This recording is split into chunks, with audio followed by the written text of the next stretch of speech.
നമസ്കാരം. വന്ദേ മാതരം. 2026 എല്ലാ സുഹൃത്തുക്കൾക്കും സ്വാതന്ത്ര്യ ദിന ആശംസകൾ. പൂജാ പുഷ്പങ്ങളെ കുറിച്ചാണ് ഇന്ന് നമ്മൾ പറയുന്നത്. ഏതൊക്കെ പുഷ്പങ്ങൾ ഏതൊക്കെ മൂർത്തികൾക്ക് ഉപയോഗിക്കാം എന്നുള്ളതാണ് ഇന്ന് ഞാനിവിടെ പറയുന്നത്. പൂജയ്ക്ക് പുഷ്പങ്ങൾ ഉപയോഗിക്കുന്നത് കൊണ്ടുള്ള ഒരു ഗുണമെന്ന് പറയുന്നത്, ഈ പുഷ്പങ്ങൾക്ക് ദേവ ചൈതന്യത്തെ സ്വാംശീകരിക്കുവാൻ പ്രത്യേക കഴിവുണ്ട്. അതുകൊണ്ടാണ് പുഷ്പങ്ങൾ പൂജയ്ക്ക് ഉപയോഗിക്കുന്നത്. ഇതില് ഈ അർപ്പിച്ച പുഷ്പങ്ങൾ, ദേവൻ അർപ്പിച്ച പുഷ്പങ്ങൾ നമ്മളൊക്കെ വാങ്ങി ചെവിയിലോ തലയിലോ ഒക്കെ തിരുകാറുണ്ട്.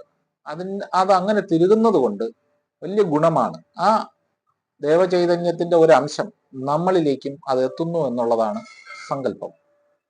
അപ്പോ ഈ പുഷ്പങ്ങൾക്ക് അതിൽ പ്രധാനമായും തുളസിക്കൊരു വലിയ പ്രത്യേകത ഉണ്ട് എന്നുള്ളതാണ്. തുളസി എല്ലാ ആജ്ഞാചക്രങ്ങളെയും ശുദ്ധീകരിക്കുവാനും കൂടിയുള്ള ഒരു സസ്യമാണ് ഈ തുളസി എന്ന് പറയുന്നത്. എന്തായാലും നമുക്ക് ആദ്യം ഗണപതിയിൽ നിന്ന് തന്നെ തുടങ്ങാം.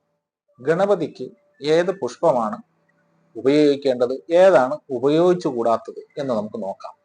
അതായത് തുളസി ഒഴികെ മറ്റ് ഒരു പുഷ്പവും ഗണപതിക്ക് ഉപയോഗിക്കാം. തുളസി ഒഴികെ, പാടില്ല, ഗണപതിക്ക് നിഷിദ്ധമാണ്. ഏറ്റവും ഉത്തമം എന്ന് പറയുന്നത് വെളുത്ത കറുകയാണ് ഗണപതിക്ക് ഏറ്റവും ഉത്തമം. കറുകയിൽ 3-5 ഇതളുകൾ ഉണ്ടായിരിക്കുകയും വേണം. ഈ വിധം ചുരുങ്ങിയത് 21 അങ്കുരങ്ങൾ ഉണ്ടായിരിക്കണമെന്നാണ് പറയുന്നത്. അപ്പോ അതിന് ഒരു പ്രമാണവും പറയുന്നുണ്ട്. ഹരിത ശ്വേതവർണ വാ പഞ്ച ത്രിപത്ര സംയുക്ത ദുർവാങ്കുര മായാദത്ത ഏകവിംശക്തി സംഹിത എന്ന് ഒരു പ്രമാണവും പറയുന്നുണ്ട്. ഗണപതിയെ തുളസി കൊണ്ട് പൂജിക്കരുത് എന്ന് മന്ത്രഗ്രന്ഥങ്ങൾ തന്നെ പറയുന്നുണ്ട്. ന തുളസ്യ ഗണാധിപം, ഇത് ആചാരരത്നത്തിൽ ഇത് പറയുന്നുണ്ട്. അപ്പൊ അതുകൊണ്ടാണ് ആചാര്യന്മാർ പറഞ്ഞു വെച്ചിരിക്കുന്നത് നമ്മൾ അനുസരിക്കുക എന്നുള്ളതാണ്. അടുത്ത് രണ്ടാമതായി നമ്മൾ പറയുന്നത്, പരമേശ്വരൻ അല്ലെങ്കിൽ ശിവൻ, കൂവള ഇലയാണ് ശിവന് ഏറ്റവും ഉത്തമം. മറ്റനേകം പുഷ്പങ്ങളും ഉപയോഗിക്കാം, എന്നാൽ കൂവളമാണ് ഏറ്റവും ഉത്തമമായി പറയുന്നത്.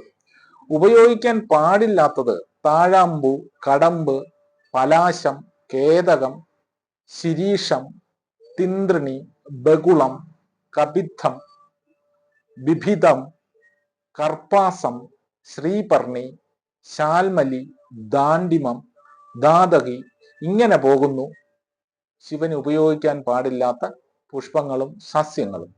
ഇതെല്ലാം വർജ്യമാണ്. ബന്ധൂകം എന്ന് പറയുന്ന സസ്യം ഒരിക്കലും പാടില്ല, അല്ലെങ്കിൽ പുഷ്പം ഒരിക്കലും പാടില്ല. കൂടാതെ ഈ സസ്യഭാഗത്തിന്റെ ചില ഭാഗങ്ങൾ, അല്ലെങ്കിൽ ഈ ഇത്തരം സസ്യത്തിന്റെ ഭാഗങ്ങൾ, തണ്ട്, ഇല മുതലായവയും ഹോമത്തിനൊന്നും ഉപയോഗിക്കാനും പാടില്ല എന്നാണ് ഗ്രന്ഥങ്ങളും ശാസ്ത്രങ്ങളും പറയുന്നത്. അടുത്ത് നമ്മൾ ദേവി, മാതാവ് എന്ന് ഉദ്ദേശിക്കുന്ന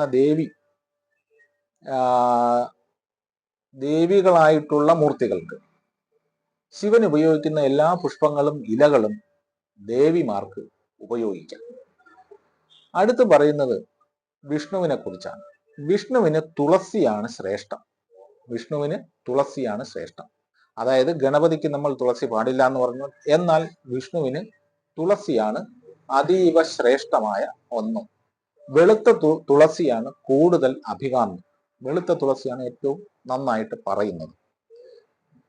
അടുത്ത് പറയുന്നത് സൂര്യനാണ്. എരിക്ക്, ചെമ്പരത്തി, കരവീരം, വില്ലും, താമര, വാഗപുഷ്പം, കുശപുഷ്പം, ശമി എന്നിവ സൂര്യന് ഉപയോഗിക്കാം. എന്നാൽ അത് ഉപയോഗിക്കാത്തതുമുണ്ട്.